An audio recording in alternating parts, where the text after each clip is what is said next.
The air at Stanford's 2025 graduation ceremony was thick with anticipation, the kind that buzzes under your skin like static before a storm.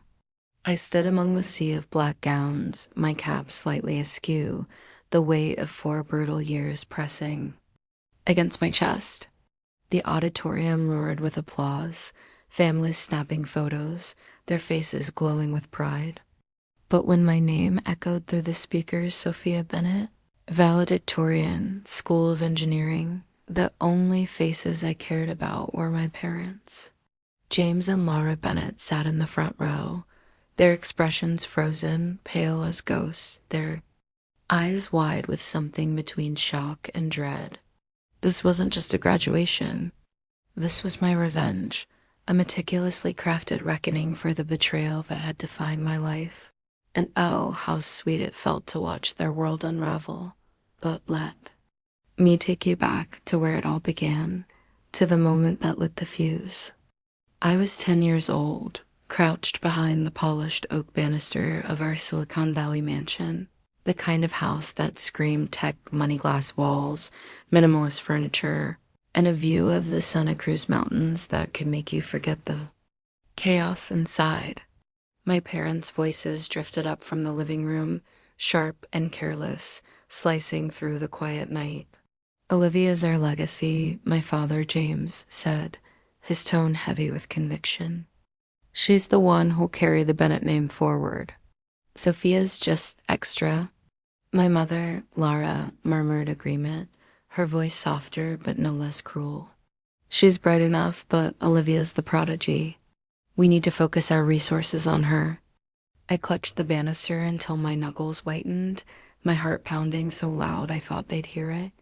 Extra. The word seared itself into my soul. A brand I'd carry for years. I was 10, and already I knew my place in the Bennett family. The afterthought, the shadow to my younger sister Olivia's blinding light. That night, I didn't cry. I didn't run to my room and bury my face in a pillow. Instead, I made a promise to myself, one that would guide every step of my journey. I would prove them wrong. I would make them see me not as extra, but as undeniable. Growing up in Silicon Valley, you're surrounded by ambition so thick it's practically in the air you breathe.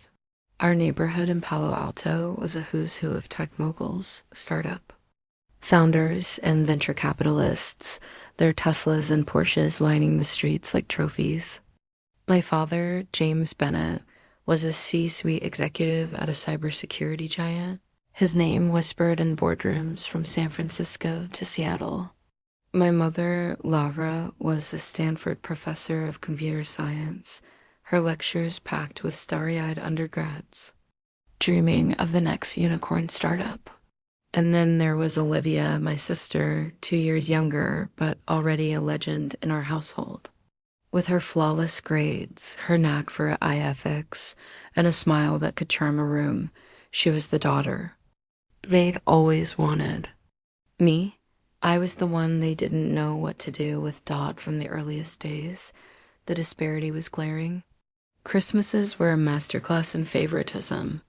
Olivia would tear into packages containing the latest MacBook, a sleek VR headset, or a coating kit endorsed by Elon Musk himself, her laughter filling the house. My gifts? A secondhand tablet with a cracked screen, a basic Arduino kit from a discount bin, or my personal favorite, a book on time management, because, as my mother put it, you need to focus, Sophia. Focus on what she never said. When I asked why Olivia got the shiny toys, my father's response was always the same. Your sister needs inspiration to nurture her talents.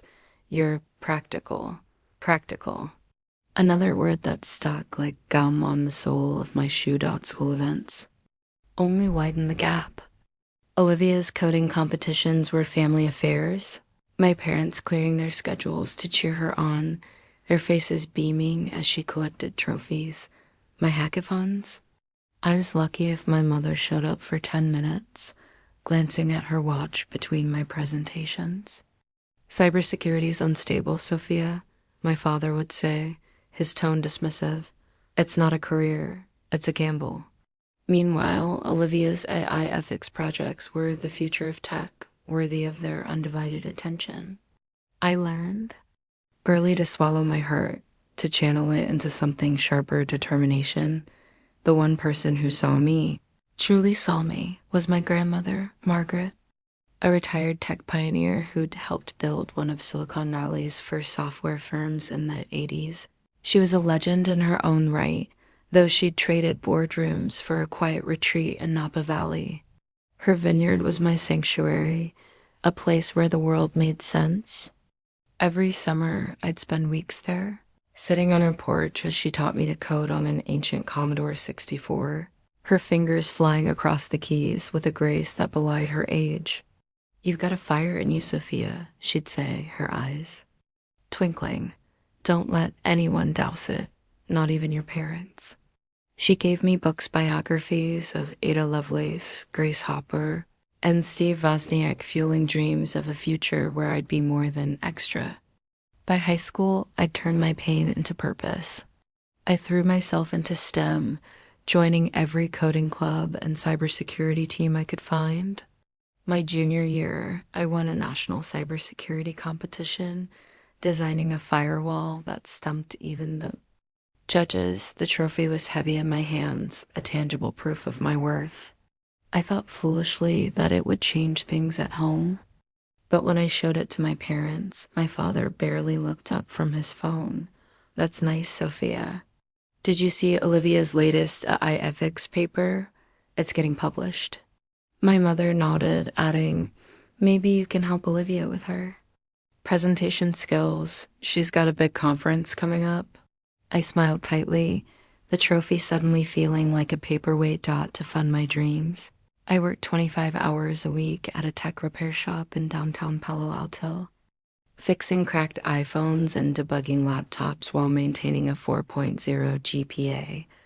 The shop was a grimy hole in the wall, the air thick with solder and desperation, but it was mine, a place where I was valued for my skills, not my last name. Every paycheck went into a savings account labeled Stanford, my ticket out of the Bennett shadow. I'd lie awake at night, calculating how many hours I'd need to cover tuition, my calculator glowing in the dark like a lifeline. Senior year brought the ultimate test, college applications. Olivia and I both applied to Stanford, her for AI ethics, me for cybersecurity. I poured my soul into my essay, detailing how I'd hacked my high school's network to expose a security flaw, earning a commendation from the principal. Olivia's essay, I later learned, was about ethical AI in a post-capitalist world, a topic my mother had helped her refine. When the acceptance letters arrived, I tore mine open in the kitchen, my hands shaking. I got in. I shouted, the words bursting out of me. "Stanford, full acceptance, cybersecurity program." My father glanced up from his coffee. "That's good, Sophia." 5 minutes later, Olivia burst through the door, waving her own letter. "Stanford, AI. Ethics," she squealed. The room erupted, my parents hugging her, champagne flutes clinking, a full-blown celebration that left my news forgotten on the table like a discarded napkin. 2 weeks later, the real blow came. We were at dinner, a rare occasion where phones were off and the chandelier cast a sterile glow over our mahogany table. My father cleared his throat, his eyes fixed on Olivia. "We need to talk about college plans," he said. "We've been saving for your education since you were born, Olivia. Stanford's tuition is steep, but we'll cover every cent so you can focus on your studies." Olivia beamed, her golden hair catching the light. I waited, expecting. My turn, my fork hovering over my plate. The silence stretched, heavy and suffocating, until I couldn't stand it. "What about my tuition?" I asked, my voice quieter than I meant it to be. My parents exchanged a glance, the kind that carries years of unspoken agreements. "Sophia," my father said slowly, "we only have enough for one of you."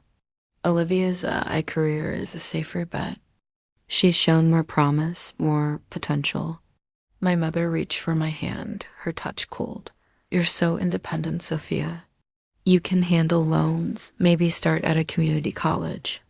Then came the words that broke me. Olivia's. Worth it. You're on your own. I stared at them, my family, these strangers who'd shaped my world. The room seemed to tilt, the chandelier's light fracturing into 1,000 shards. Years of small slights, forgotten birthdays, ignored achievements, Olivia's name always. First coalesced into this one unforgivable betrayal. I pushed back my chair, the screech of wood on marble echoing in the silence.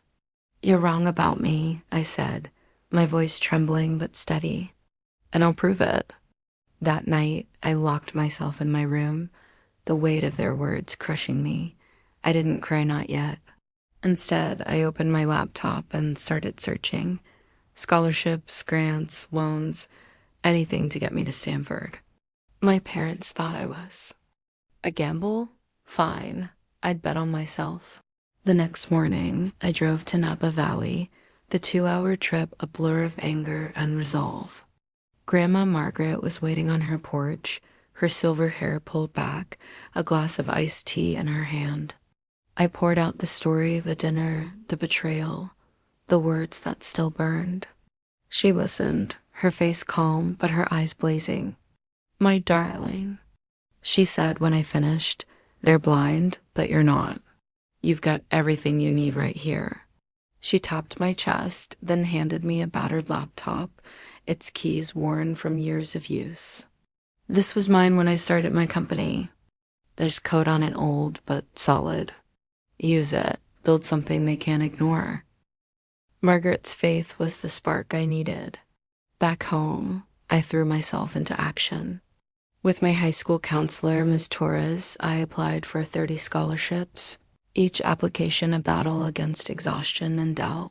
Ms. Torres stayed late, her office cluttered with coffee cups and financial aid forms, her belief in me a lifeline. You're relentless, Sophia, she said, submitting my final application. That's rare. I secured 10 small scholarships, totaling $20,000, not enough, but a start. With Margaret co-signing, I took on $80,000 in loans, the numbers, glaring on the screen like a dare. I'd pay it back, I told myself. I had to. Housing was the next hurdle. While Olivia moved into Stanford's luxury dorms, her room decked out with new furniture and a high-end PC, I scoured forums for off-campus options. I found a rundown apartment in East Palo Alto, a 45-minute bus ride from campus. The building reeked of mildew, the walls thin enough to hear my neighbors' arguments, but it was $600 a month cheaper than anything near Stanford. My roommates were strangers, Mia, a bio major with a knack for cooking, Ethan, a quiet physics nerd, and Priya, an aspiring lawyer who blasted K-pop at 2 a.m. They weren't family, but they were mine. To survive, I worked 3 jobs. Mornings, I was a barista at a Palo Alto cafe, the kind where tech brothers tipped in Bitcoin. Afternoons, I freelanced as a coder, debugging apps for startups too cheap to hire full-time staff. Nights, I was a campus IT assistant resetting passwords for undergrads who'd locked themselves out of Blackboard. 35 hours a week, plus a full course load. Sleep was a luxury I couldn't afford. I'd study on the bus, my laptop balanced on my knees. The screen's glow, my only light in the pre-dawn dark, but the real danger came 3 months into my freshman year. I'd been pitching my startup idea, Nexa Shield, a cybersecurity platform to protect small businesses from ransomware, to a local incubator. The meeting went well, too well, and I left buzzing with possibility. Driving home along Highway 1, the Pacific Ocean glittering to my left, I felt the car lurch. The brakes wouldn't respond. My heart slammed against my ribs as I swerved, tires screeching, and crashed into a guardrail. Metal groaned, glass shattered, and the world spun. When I came to, my forehead was bleeding. The airbag deflated like a spent balloon. A tow truck driver, a grizzled guy named Hank, shook his head as he inspected the wreckage. Brake lines were cut, he said. This wasn't an accident. The police called it inconclusive, but I knew better. Nexus shield was barely off the ground, but it was already a threat. Someone, maybe a rival startup, maybe a corporate player, wanted me out. I didn't tell my parents. They'd call it proof cybersecurity was unstable.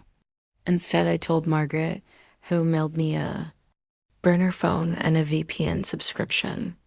Trust no one, she said, her voice crackling through the line. Not yet. Back at Stanford, I threw myself into my classes, determined to make Nexus Shield more than a pipe dream. My cybersecurity courses were a revelation every lecture. On encryption, every lab on penetration testing felt like a piece of a puzzle I was born to solve. I applied what I learned to Nexus Shield, coding late into the night, my apartment lit by the blue glow of my monitors. Professor Rachel Coleman, a former NSA analyst, noticed. After a class on zero-day exploits, she pulled me aside. Your firewall design is brilliant, Sophia, she said, her eyes sharp. It's not just academic, it's real world. Want to join my research team? I said yes before she finished the sentence, but the pressure was relentless. A week before my senior thesis deadline, Coleman dropped a bomb. My draft, a 50-page analysis of ransomware trends, wasn't good enough. Rewrite it, she said, her tone unyielding. You've got 5 days or you don't graduate. I wanted to scream. 5 days with 3 jobs, a startup, and a car crash still haunting my dreams. I locked myself in my room, coffee mugs piling up, and rewrote every word. Mia slid plates of pasta under my door, her voice muffled but kind. You've got this, Soph. Don't let her win. Then came the blackmail. An email arrived at 3 a.m. The sender's address, a string of random characters. Shut down Nexus Shield, it read, or we leak proof you faked your client data. You have 48 hours. Attached was a forged document, convincing enough to ruin me. My stomach churned. I hadn't faked anything, but in Silicon Valley, perception was reality. A scandal like this could tank my startup before it began. I didn't sleep. I traced the email's headers, my fingers flying across the keyboard, and found a digital footprint leading to a shell company tied to a rival firm, Cyberpulse. I forwarded the evidence to my incubator's legal team, who promised to handle it. But the threat lingered, a shadow over every decision. Money was another knife at my throat. One of my scholarships, a $5,000 grant for women in STEM, was rescinded due to budget cuts. Without it, I couldn't cover rent, let alone tuition.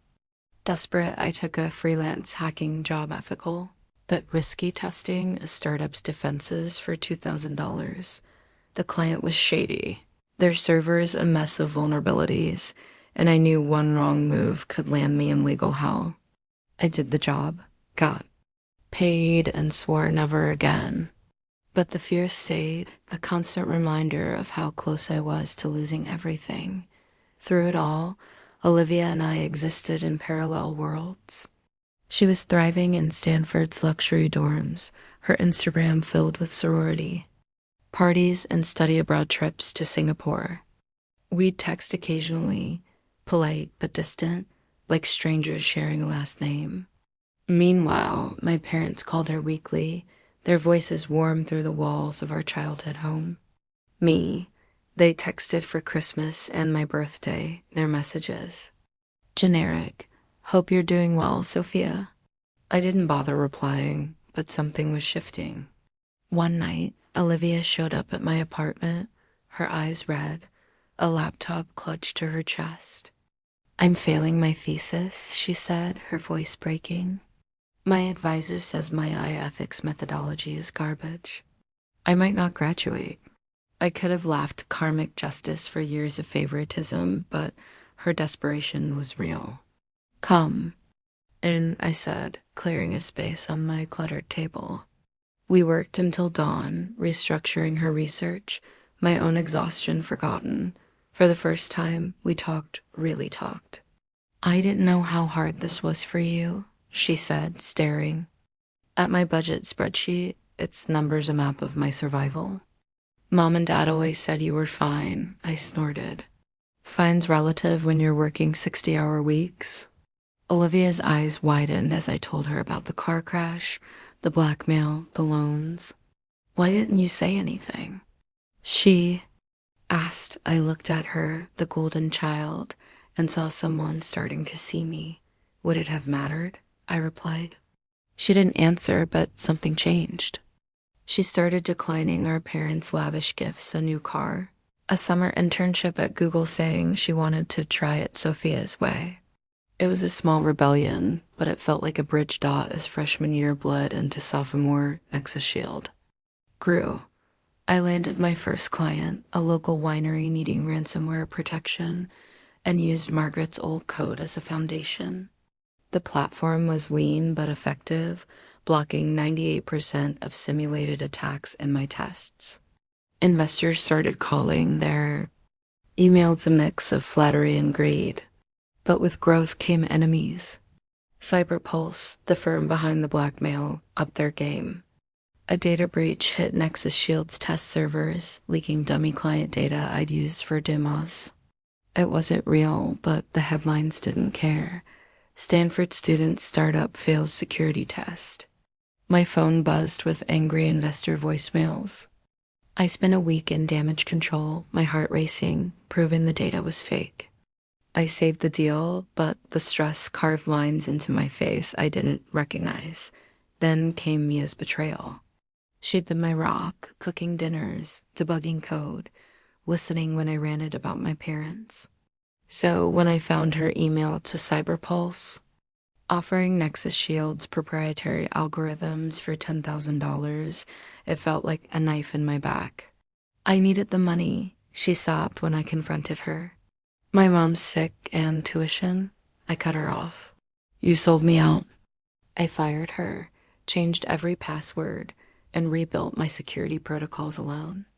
Trust, I learned, was a luxury I couldn't afford by junior year. I was in machine classes, jobs, Nexus Shield, repeat. My body screamed for rest, but I ignored it.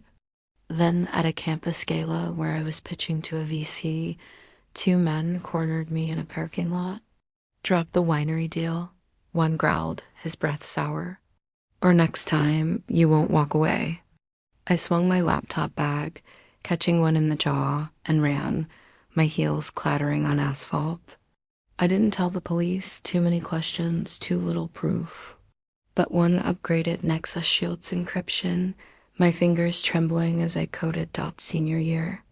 Brought the National Tech Innovation Award. I'd entered Nexus Shield, my pitch polished to a sheen by Coleman's mentorship. The finals were in San Francisco, a glitzy event with CEOs and reporters. I presented to a panel of stone-faced judges, my voice steady despite the bruises from the gala still fading. When they called my name as the winner, $100,000 and a TechCrunch feature, I nearly dropped the trophy. The money was a lifeline, but the exposure was everything. Nexus Shield's valuation hit $10 million overnight. My parents didn't mention the win. No call, no text, nothing. But Stanford did. Dean Harper invited me to deliver the graduation address, a chance to tell my story. I said yes, my mind already writing the speech, not just a speech, but a weapon. I'd lay bare their betrayal, not with anger, but with facts. Let the world see who I was and who they'd failed to be. The night before graduation, I sat in my apartment, the embroidered stole Margaret had given me draped over my chair. Born under pressure, it read, a nod to the diamond I'd become. My phone buzzed a text from Olivia. Proud of you. Sis, tomorrow's your day. I smiled, a real smile, and typed back, ours. But as I drifted to sleep, one question gnawed at me. What secret had my parents buried? The one I'd glimpsed in their financial records last week. A trust fund, labeled Olivia, but with my name crossed out. What did it mean? And who else knew? Tomorrow, I'd find out. Tomorrow, I'd make them see *** the Stanford campus glittered under the autumn sun. Its sandstone arches and palm-lined paths, a deceptive mask for the chaos brewing in my life.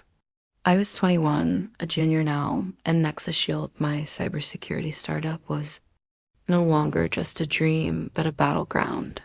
Every line of code I wrote, every client I signed, felt like a middle finger to my parents' dismissal. Olivia's worth it. You're on your own. But defiance came at a cost, and as I stood in the wreckage of my latest fight, blood trickling from a cut on my cheek, I wondered if I'd survive long enough to see my revenge through. It started at a campus gala, one of those Silicon Valley soirees where tech titans and starry-eyed students mingled over overpriced wine and canapes. I was there to pitch Nexus Shield to a potential client, a mid-sized winery with a ransomware problem and a 7-figure budget. My navy blazer was secondhand, my heels scuffed, but I'd practiced my pitch until it was sharper than a switchblade. The winery's CEO, a silver-haired man named Richard Voss, leaned in as I explained how Nexus Shield could lock down his servers tighter than Fort Knox. Impressive, he said, handing me his card. Let's talk numbers tomorrow. I floated out of the ballroom, the promise of a deal lighting up my exhausted brain like a neon sign, but the night wasn't done with me. As I crossed the parking lot, my laptop bag heavy on my shoulder, too. Figures emerged from the shadows. They were big, their faces obscured by hoods, their voices low and menacing. Drop the Voss deal, one growled, stepping close enough for me to smell the stale coffee on his breath. Or you won't walk away next time. My heart jackhammered, but I'd grown up in a world that underestimated me. I wasn't about to cower. Back off, I snapped, gripping my bag like a weapon. The second thug lunged, grabbing my arm. Instinct kicked in. I swung the bag, its edge catching his jaw with a satisfying crunch. He staggered, but the first one was faster, his fist clipping my cheek before I could dodge. Pain exploded, warm blood dripping down my face. I ran, my heels pounding asphalt, their footsteps fading as I reached the safety of a crowded street. Collapsing against the lamppost, I touched the cut, my fingers trembling. This wasn't just a warning. It was a declaration of war. The next morning, I patched myself up with a drugstore bandage and a double espresso, my mirror reflecting a girl who looked more warrior than student. The gala assault wasn't random. Someone wanted Nexus Shield dead, and I had a sinking feeling it was tied to Cyberpulse, the rival firm behind the blackmail that had nearly tanked me last year. I filed a police report, but the officer's skeptical. Eyebrow told me they'd do nothing without evidence. Evidence I didn't have. Yet, my days were already a pressure cooker, 35 hours a week across 3 jobs: barista, freelance coder, campus IT assistant plus a full course load, and Nexus Shields. Growing demands. Sleep was a myth, replaced by energy drinks and sheer stubbornness, but the assault lit a fire under me. I doubled down on Nexus Shield, signing Voss's winery despite the threat. The deal was a game changer, $500,000 upfront to secure their systems, enough to hire my first full-time developer. I celebrated alone in my East Palo Alto apartment, the walls thin enough to hear my neighbor's TV blaring Shark Tank, a glass of cheap wine in hand. I toasted to proving my parents wrong. But the victory was short-lived. A week later, my phone buzzed with notifications, each one a gut punch.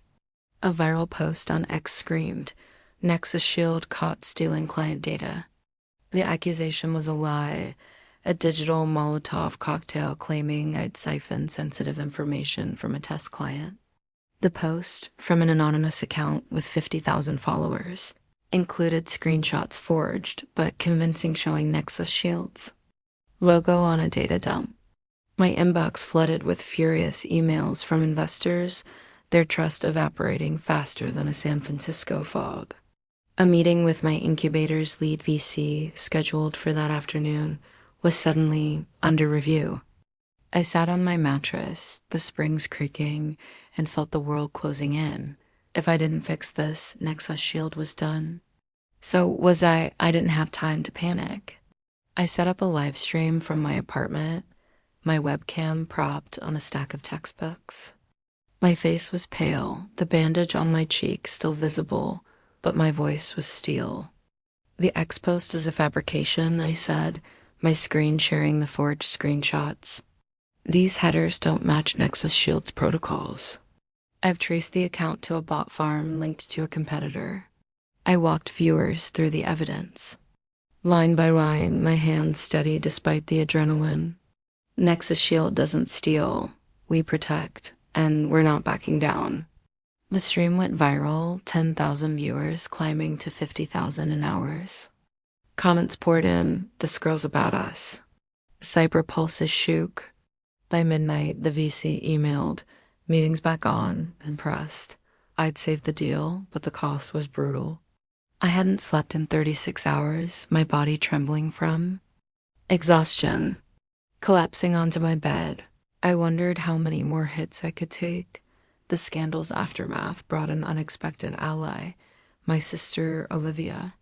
She showed up at my apartment unannounced, her designer backpack slung over one shoulder, her eyes shadowed. "I'm screwed," she said, dropping onto my thrift store couch. "My senior thesis said ethics and privacy, it's a mess. My advisor says I'll fail if I don't fix it." Olivia, the golden child, was cracking under pressure, her reliance on her parents' support exposed. I could have gloated, but her vulnerability disarmed me. "Let me see it," I said, clearing space on my cluttered table. We worked through the night, my cybersecurity expertise sharpening her fuzzy methodology. As we pored over her data sets, she looked at me, really looked, for maybe the first time. "How do you do this?" she asked. "The jobs, the startup, the everything?" Asterisk, I hesitated, then told her. The car crash, the gala assault, the ex-post, the loans $80,000 and counting, a noose around my neck. Her face crumpled. "I had no idea," she whispered. "Mom and Dad said you were fine, that you wanted to do it alone." I laughed, bitter.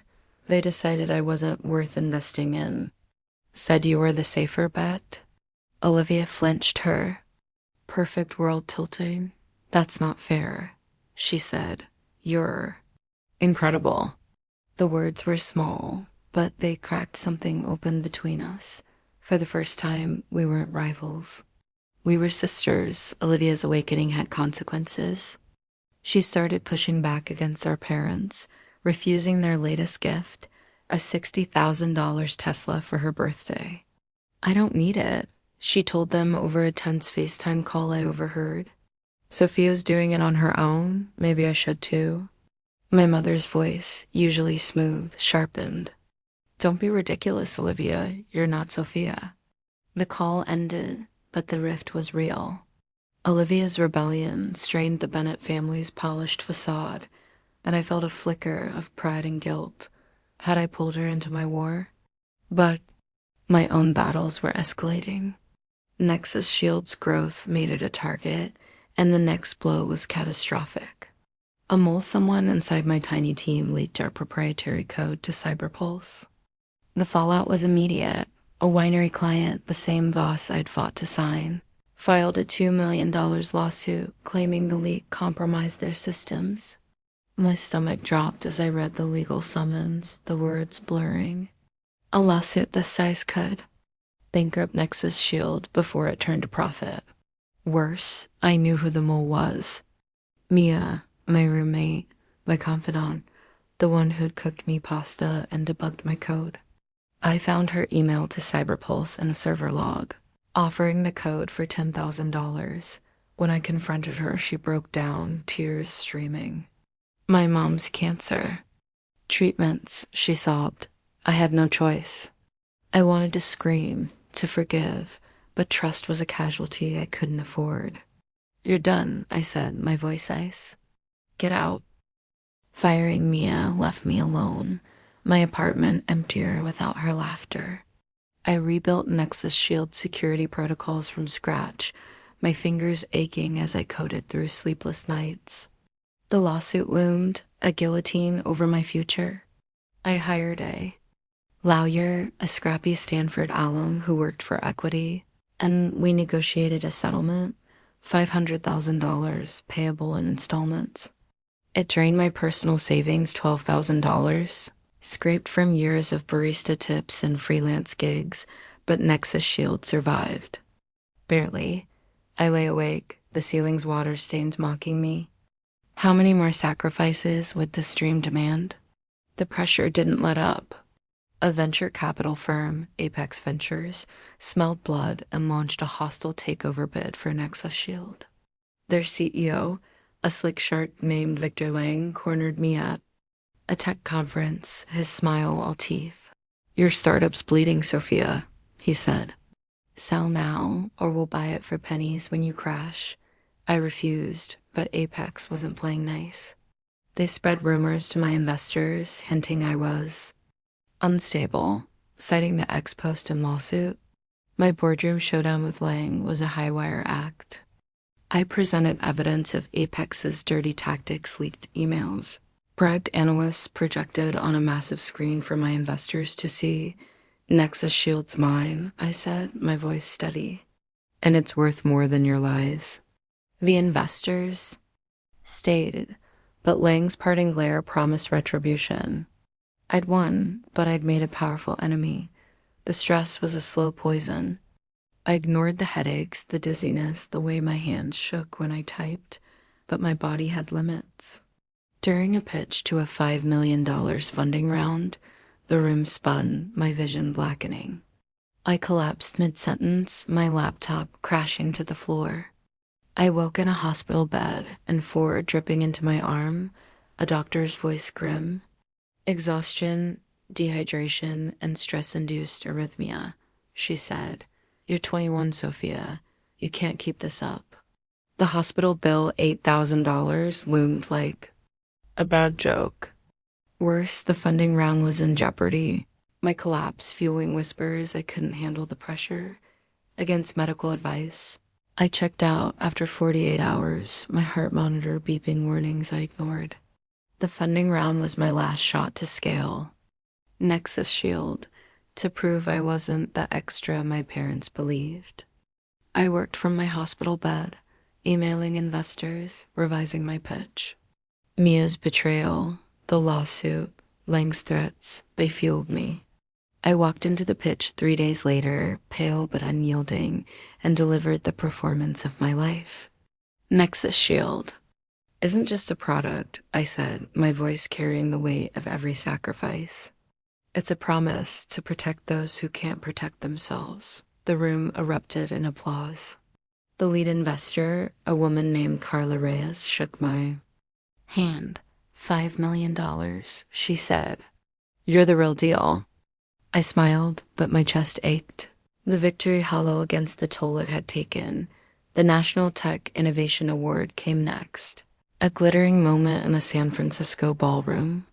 Nexus Shield's ransomware defense system won, earning $100,000 and a TechCrunch feature that called me Silicon Valley's dark horse. I stood on the stage, the trophy cold in my hands, and felt a surge of validation. But my parents' silence was deafening. No call, no text, just the same cold distance. I sent the TechCrunch article to Grandma Margaret, who called me sobbing. You're unstoppable, she said. But they'll see it soon. I wanted to believe her, but doubt gnawed at me. Would they ever? The final danger was the most terrifying. Nexus Shield landed a contract with a defense contractor, a stepping stone to Pentagon work. But Cyberpulse struck again, hacking our servers. In a sophisticated attack that nearly exposed classified data. If it leaked, I'd face federal charges, maybe prison. I worked 72 hours straight, My apartment a war room of empty Red Bull cans and scribbled notes. I patched the breach, line by line, my vision blurring, my heart racing. When the contractor called, their voice was clipped but grateful. "You saved us," they said. The Pentagon's impressed. A secret commendation followed, a classified letter I couldn't show anyone. It was proof I'd done the impossible, but at what cost? Stanford's graduation loomed, and Dean Harper's invitation to deliver the student address felt like destiny. I spent weeks crafting my speech, every word a blade. I'd tell my story self-funded, self-made, forged in fire. I'd hint at the family secret I'd uncovered, a trust fund meant for both of us, redirected to Olivia alone, my name erased like I didn't exist. What did it mean? Was it greed or something darker? I didn't know yet, but I'd make them. Face it, the ceremony was electric, thousands packed into the auditorium. My parents in the front row, oblivious to the storm coming. When President Nin called me to the stage, my stole, born under pressure, caught the light. "Sophia Bennett," he said, valedictorian, School of Engineering, with a perfect 4.0 GPA, self-funded through extraordinary adversity. The audience gasped, my parents' faces draining of color. Nugent continued, his voice booming. Founder of Nexus Shield, valued at $10 million, winner of the National Tech Innovation Award, and now offered a C-level role at Quantum Dynamics with a $150,000 salary. The applause was thunderous, but I saw only my parents, their shock morphing into horror as their neglect was laid bare. My speech was a reckoning. 4 years ago, I said, I was told I wasn't worth investing in. Today, I stand here not to prove them wrong, but to prove myself right. Resilience isn't born in comfort, it's forged in pain. I paused, my eyes locking with my parents. Some secrets stay buried, but truth has a way of rising. The cryptic hint secrets rippled through the crowd, whispers spreading. What did I know? What would I do next? Forbes amplified the story, their cover dubbing me Tech's Rising Star. A quote I'd given, "Some families build legacies on lies," sparked online frenzy. Speculation exploded. What's the Bennett? Family hiding? Stanford honored me further, establishing the Sophia Bennett Resilience Fund for self-funded students.